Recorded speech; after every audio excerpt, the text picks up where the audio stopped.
knowing who your advisors are, knowing the professionals that you work with, knowing their experience, ask them the hard questions. How many times have they lost money?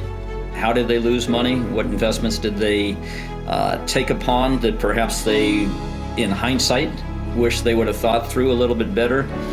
And it's impossible to know all the ins and outs, and experience is such a great teacher. I'm Kevin Attride, and I'm on a mission to help you with investing secrets, empowering you to succeed financially, changing your financial perspective and growing your wealth in good times and in bad. And when the next crisis comes, those prepared to weather the storm will achieve great success while the world melts with fear. Investing Secrets with Kevin Attride. Today we have a very exciting guest who's become a friend, Ed Babtkis of Ross Diversified Insurance Services. Ed is not only an expert in insurance, having spent many years in the industry, but also in real estate and promissory notes. So I'm very excited to dialogue. Thank you and welcome to the show, Ed. Kevin, thanks for having me on the show. I appreciate it. And if there's any aid I can provide in navigating the waters of investments, it'd be my pleasure. Well, thank you for that. Ed, tell us a little bit about yourself, your organization, and your experience. Sure. Ross Diversified Insurance Services is my agency. I've owned it going into year 36. It's been a wonderful journey and a great learning curve. We've had to pivot a few times to various insurance products to be in touch to markets and niches. The agency started out working with equity lenders in various states. So I have gotten my education in real estate strictly from the equity side of things. You know, a good old-fashioned 60% loan-to-value loan is a safe one, and a 95% loan-to-value loan might be a little bit more treacherous, depending on one's risk tolerance. We insure properties all over the country. We work with mortgage bankers and lenders such as credit unions and community banks. When a borrower fails to provide insurance on their loan, the lender has to protect themselves so that in the event the place burns down, the lender is protected. As far as the single-family rental market, we got very much engaged into that niche in 2014, 2013. I think we saw a cottage community of investors grow before our eyes into the institutionalizing of this commodity that once again was once limited to really ma and pa investors. And that's been an interesting ride. A lot of that, of course, was a result of the subprime collapse, where we saw players like Blackstone take all their foreclosures and say, we're not going to sell them at wholesale prices. What can we do with them? And the next thing you know is you have 500,000 rentals hitting the marketplace. And I think a lot of investors copied that model and learned from it.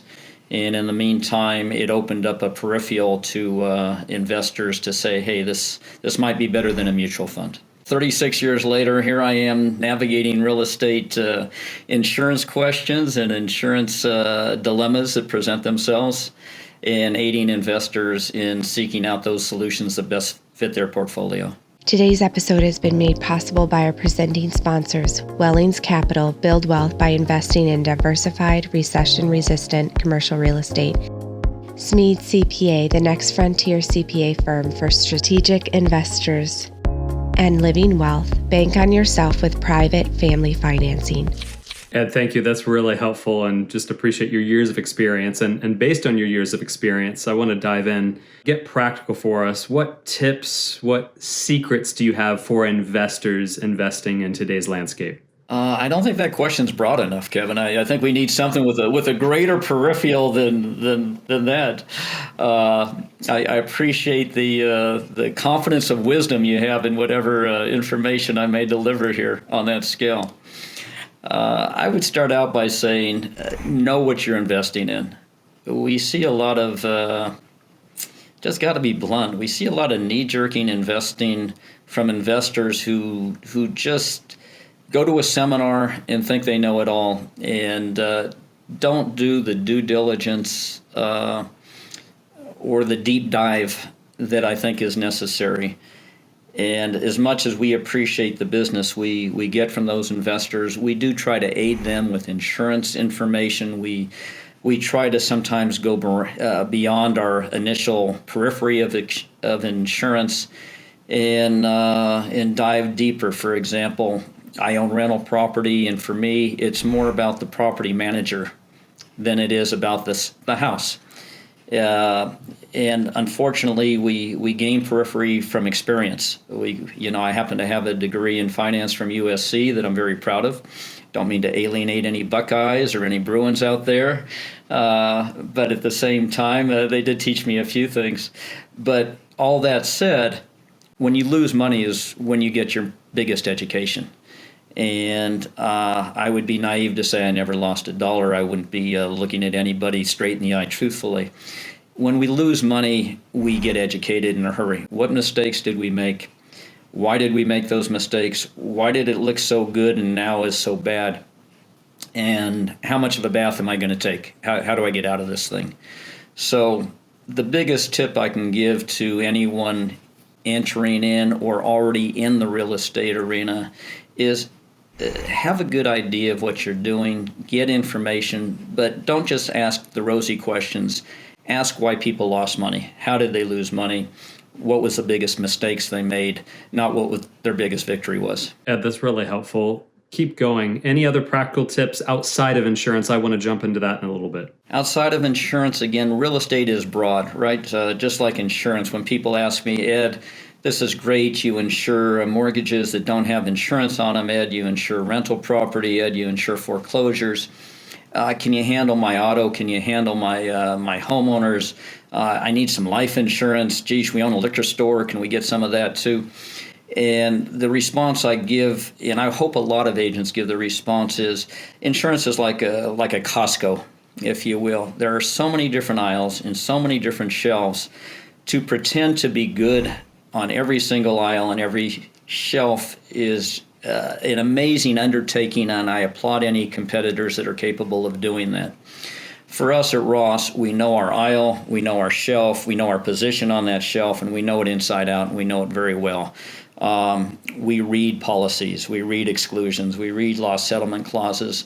We advise based on the experience of 35 years of claims of where the gotchas are. So real estate, carrying that analogy over, you have mobile home parks, you have storage, monthly storage facilities, you have commercial real estate, you have condos, you have apartments, you have single-family rentals, you have a mindset of Airbnb, you have a mindset of long-term stream of capital, you have exit strategies based on depreciation curves. You have opportunity zones. It is just so vast, which I love. It's interesting. It's, as they say, never a boring moment. But at the same time, to know each and every one of those, know your experts, know your advisors more so than the product. The product is wonderful, but you can't navigate all the what ifs. You need someone who's been there, done that before. And whatever niche you happen to go into, even if you're a fix and flipper, the weekend fix and flipper that watches the TV show and says, oh, I can do this, scares me to death as an investor. And that doesn't mean these aren't great people. I want to really make sure I make a distinction there. Everyone's got to have that first one before they can have the second one or the fifth one or the 25th one. But there's a lot of education that takes place on those first five. I think that knowing who your advisors are, knowing the professionals that you work with, knowing their experience, ask them the hard questions. How many times have they lost money? How did they lose money? What investments did they take upon that perhaps they, in hindsight, wish they would have thought through a little bit better? And it's impossible to know all the ins and outs, and experience is such a great teacher. Know who you're doing business with. That's really helpful, Ed. I want you to get practical around insurance. What do people need to think about, whether it's products, different investment types, and the insurance that goes along with them? Well, let's start out with the basics. If we're talking about a single-family rental, and we'll get into perhaps some note investing in a little bit, but let's start out with a single-family rental. I have a fixed flipper / property manager that I do a lot of business with in Memphis. And we do business with this type of profile all over the country, so it applies beyond that. But Memphis, as we know, was such a hotbed for so long and continues to be. The insurance requirements for a fix and flipper to start on the conveyor belt are going to be different than the end product investor who buys this as a long-term investment. For example, a fix and flipper wants usually and is required to have some sort of builder's risk endorsement. So what is a builder's risk endorsement? If I'm building a house, and I'm not talking about ground up construction, but I'm simply doing cosmetic fix and flip, I may be replacing all the windows on the property. If I do that and all the windows are delivered on Tuesday and I don't have them planned to be installed until the following week, I have a risk of those windows just laying on the property. I also have a vacant structure. So it's important that the insurance company that I use knows the property is vacant and at the same time knows construction materials are going to be delivered to that property. And then as a consumer of a builder's risk short-term policy, it's important that I know what's covered and what my deductibles are. So for example, I may be, as a builder, I may be very comfortable with a $10,000 deductible. And as far as the disclosure that the property is vacant, that's probably the biggest takeaway. To be blunt, I've seen agent relationships with fix and flippers that say by the time the insurance company does the drive-by, the white picket fence will already be up. There won't be construction pickup trucks all over the place. There won't be hammer and nails, and you could even put a mannequin in the window. So we're just going to tell them it's occupied. You get a great rate, and the property looks good, and I can quote you at a very low premium. The reality is if there's a claim, and the insurance company can obviously tell the place has been vacant and it's been under a fix and flip situation, whether it be strictly cosmetic or if in fact it's something more involved, they have every right via the terminology in the policy to decline the claim. The policy was not represented as it should have been, and as a consequence, they're going to use that to deny any claim. And that can include a fire. So if you're the lender and you lent on that property at 80% or 100% on after repaired value, the fix and flipper walks, and now you're trying to figure out your situation. So as an investor lender, you have to know what that insurance represents and why it's important that you have certain requirements and not to accept a traditional homeowner's landlord type of policy on a fix and flip situation. Again, the big disclosure there in that situation is that the property is vacant and under some sort of form of construction. So that would be the first segue. Second segue is now that property is ready to be sold to an investor, and that investor needs insurance, especially if they're financing the loan. The lender wants to see replacement cost.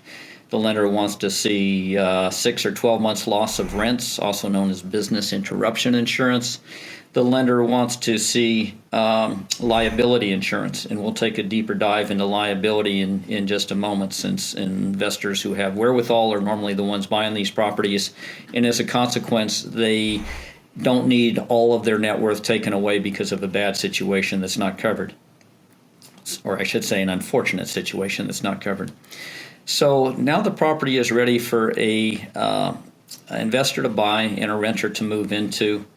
The coverage changes dramatically.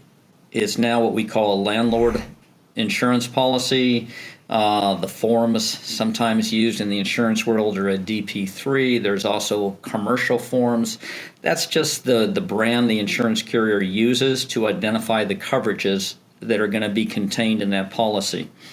But regardless of the form of insurance, it has to have the basics at the risk of redundancy, replacement cost, loss of rents, and usually $1 million of liability with what they call a $2 million aggregate. Aggregate meaning the most that can occur in any 1 year. So $2 million is what an insurance company would say, hey, if we paid out $2 million in insurance in any 1 year on any one property, we're done. You've used up that piece of the insurance, and lenders are comfortable with that.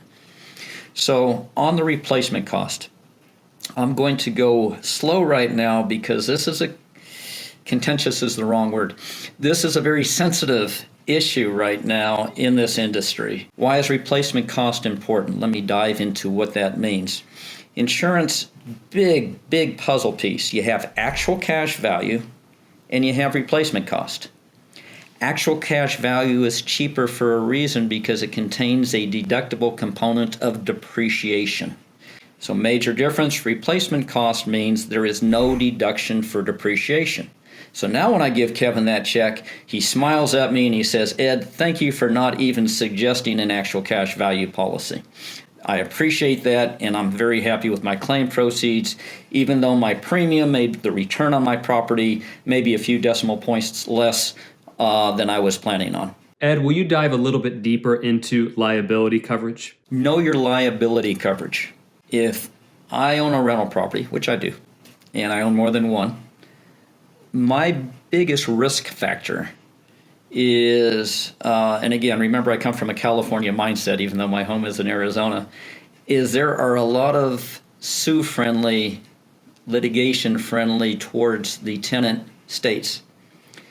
And I'm not saying that with judgment. That's not where I'm coming from. But in those states, litigation can have a major impact against your net worth because all of a sudden $1 million judgment can be eaten up very quickly.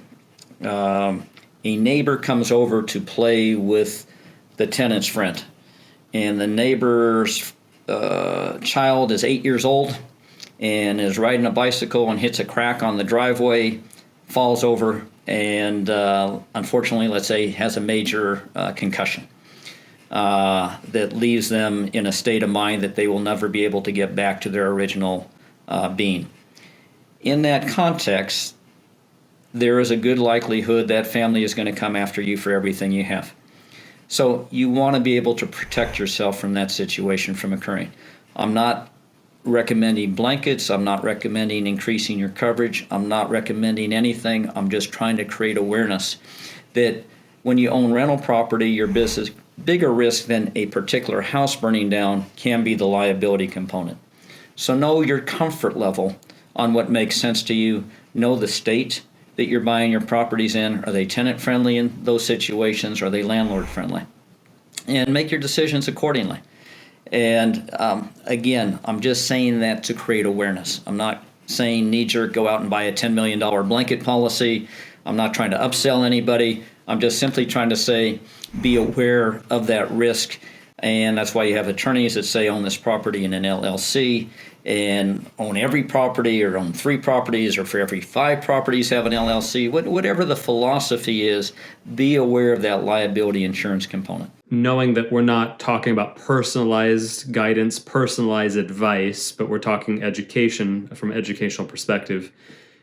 Help me understand, what are you suggesting to your friends or family? What guidance are you giving them in today's economic climate? My advice to them is find the experts that are the operators in that space. Know why they walk away from wonderful opportunities that look like turnkey operations and why they buy storage units in other places for what other reasons, and know what those reasons are.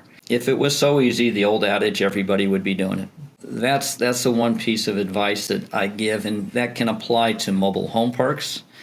That can apply to apartment buildings. That can apply to any investment opportunity. It really doesn't even have to be real estate tied to. Know the people that operate in that space and learn from the people that operate in that space, because it's In times of turmoil, guidance from successful investors and the wealthy is critical for your success. Subscribe to our premium content to ensure you are well equipped for the growing crisis. How do people get a hold of you? 1-800-210-7677 is the easiest. Also our website, rossdiv.com, and we welcome any form of contact. There are more investing secrets that are quite powerful for you to build your wealth. If you'd like a VIP introduction to any one of our experts, click on the link below. Make sure you subscribe so you don't miss a single tip from any of our seasoned experts. Okay, watch the next video so you can capture our next secrets to investing. If you're ready, it's time for you to experience financial freedom. The information contained in this episode are opinions not to be used as individual guidance. As always, consult your own financial team for your investment decisions.